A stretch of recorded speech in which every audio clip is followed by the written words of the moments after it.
A man enters the courtroom. His clothes are torn, his shoes worn out. He looks like someone who has been struggling for a long time. His face shows signs of exhaustion, and his eyes tell a story of hardship.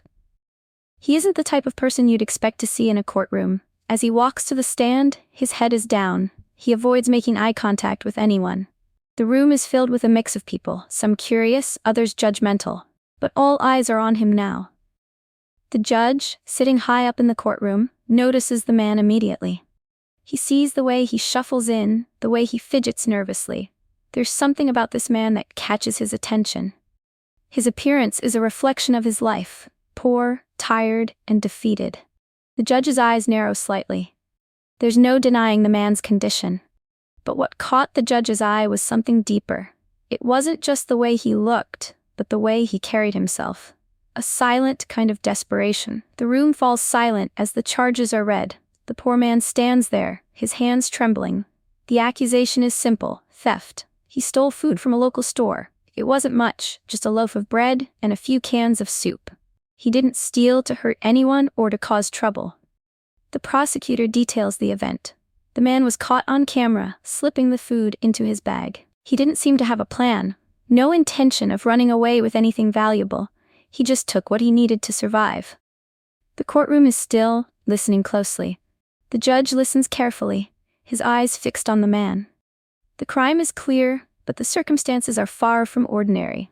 This isn't the case of a thief with bad intentions. It's a man who, for whatever reason, had no other choice. The defense lawyer speaks, trying to explain the man's situation. He talks about how the man has been struggling to find work, how his family is hungry, how he had no money, no food, he just wanted to feed himself and his children. The room stays quiet, the weight of the situation sinking in.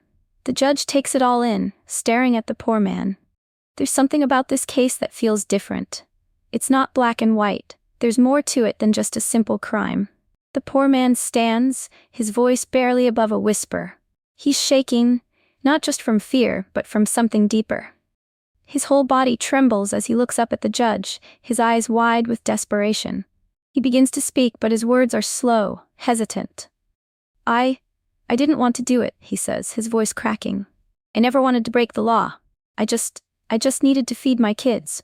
We haven't eaten in days. I couldn't watch them go to bed hungry again. He pauses for a moment, trying to steady himself. His hands are gripping the sides of the stand so tightly, his knuckles turn white. My wife is sick. She can't work.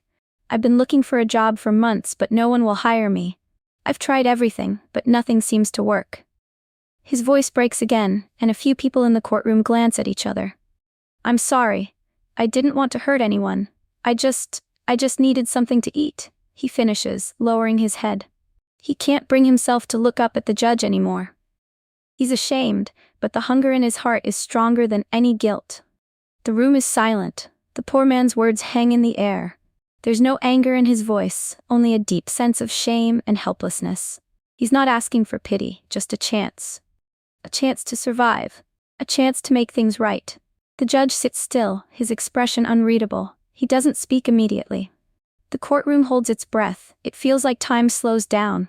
The man's plea echoes in the judge's mind, each word pulling at something inside him. The judge glances at the man, his tired face, the worn clothes. He sees the man's vulnerability, the rawness of his situation. But he also knows the importance of the law. Laws are meant to keep order, to ensure fairness. But what happens when the law doesn't account for the human side of things? What happens when someone is driven to desperation? The judge takes a deep breath, his fingers tapping lightly on the wooden desk. He's weighing his decision carefully. There's no rush. He knows the eyes of the courtroom are on him, but he's focused only on the man in front of him. Finally, the judge speaks. His voice is calm, steady, but there's a certain weight to it. I understand your situation, he says. I know you didn't steal for greed or malice. You didn't hurt anyone. But the law is clear. Theft is theft, no matter the reason. The judge pauses, his gaze softening as he looks at the poor man. But, he continues, I also understand the hardship you're facing. I can see that this is not a case of a criminal, but a man trying to survive. The judge's words hang in the air. It's not a decision yet, but it's clear he's struggling to find the right answer. The room remains quiet, waiting for what comes next. The judge leans forward slightly, his fingers clasped together. He takes a long pause, his eyes never leaving the poor man. The courtroom is silent, everyone waiting for his decision. The judge finally speaks again, his voice steady but firm. I've thought long and hard about your case, and while the law must be respected, sometimes mercy has its place. He looks at the poor man, who is now staring at him, eyes wide with hope. I'm not going to send you to prison, the judge says. The man's breath catches in his throat. His heart races. He can hardly believe what he's hearing. Instead, the judge continues. I'm offering you a chance to make things right. I'm assigning you to work on a community project. You'll help rebuild a local park. There, you'll earn your keep. You'll work alongside others who need a second chance, just like you. The man stares in disbelief, his mouth slightly open. He doesn't know how to respond. He had prepared for the worst. But this was something he never imagined. You'll have to work hard, the judge adds, and you'll need to prove yourself. You'll have to show that you can be trusted, that you can make amends. But this is your chance, your second chance. Don't waste it. The poor man stands frozen for a moment, his hands shaking. His mind is spinning, trying to process what's happening. He had expected punishment, maybe even jail time. But instead, the judge is giving him an opportunity, a way to make things right. I don't know what to say, the man stammers, his voice filled with gratitude. Thank you so much. I won't let you down. The judge nods. I hope not. Remember, this is not an easy path, but it's one worth taking. The man, still overwhelmed, nods back, his eyes tearing up. He never thought he'd get a second chance, especially not from someone like the judge. But here he was, given a chance to prove that he was more than his mistakes. The man walks out of the courtroom, his steps slower than usual. He can hardly believe what just happened. The weight on his shoulders feels lighter, and for the first time in a long while, a small flicker of hope rises within him. As he walks through the streets, his mind races. He's been given a chance, a real chance to turn his life around. The thought feels almost unreal. He knows he can't waste it. He has to work hard, not just for himself, but for his family too. The next few days are tough. He reports to the community project as instructed, meeting the people he'll be working with. Some of them are like him, people trying to make up for their mistakes. Others are there just because they need the work, the chance to earn a living. At first, he feels out of place. His hands aren't used to manual labor, and he struggles with the tasks given to him. But he doesn't give up. He pushes through the exhaustion. Every day, he works harder than the day before. He stays late to finish his tasks, making sure everything is done right. He's determined to prove that he's worthy of this second chance. Slowly, people begin to notice. His fellow workers start to respect him for his dedication. The supervisor sees his hard work and praises him for it. The man starts to feel like he belongs, like he's contributing to something bigger than himself. His life begins to change. Slowly, he starts to save a little money. He can finally afford food without worrying about what he'll have to give up. His children's faces light up when they see him bring home groceries. His wife, though still sick, is relieved to see the small improvements in their lives. But the real change is in the way he carries himself. There's a new confidence in his walk. He knows that he's not the same man who entered that courtroom weeks ago. He's someone who has been given a second chance, and he's determined to make the most of it. As weeks pass, the man continues to work hard at the community project. His progress is visible, not just in the work he's done, but in the way he holds himself. The fear and shame he once carried have slowly been replaced by a quiet pride.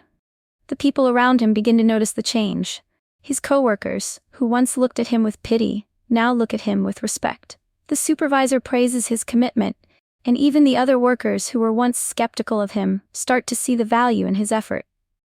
Little by little, his life begins to fall into place. The job gives him stability, something he's never had before. He's able to save enough money to start paying off some old debts. His children no longer go to bed hungry, and his wife's health is improving slowly, though she still needs care. The man no longer feels like a stranger in his own life. He's starting to feel like a part of the community. His heart no longer feels heavy, and his mind is clearer. For the first time in a long while, he's starting to believe that things can get better. His story becomes one of transformation. He's no longer just the poor man who once stole bread to survive. He's someone who found his way back from the brink, someone who was given a second chance and made the most of it. Weeks later, the judge finds himself reflecting on the case. He's sitting at his desk, going through his usual paperwork, but his mind keeps drifting back to that man, the one who had stood in his courtroom, desperate and broken. The judge can't help but think about how that decision changed everything for the man. He remembers how the poor man's voice trembled as he spoke, how he had pleaded for a chance, and how the judge had offered him one. He knows it wasn't a typical decision. Many would have called for a harsher punishment. But the judge also understands that sometimes the law alone isn't enough. Sometimes a little mercy is what a person needs to change. The judge feels a quiet satisfaction in knowing he made the right choice. He watches from his office window as the man works in the community, seeing him transform into someone who is no longer defeated by life, but fighting to rebuild it. The judge knows he played a part in that transformation, and in a way that brings him peace. He continues his work, but there's a part of him that holds on to the belief that mercy can change lives.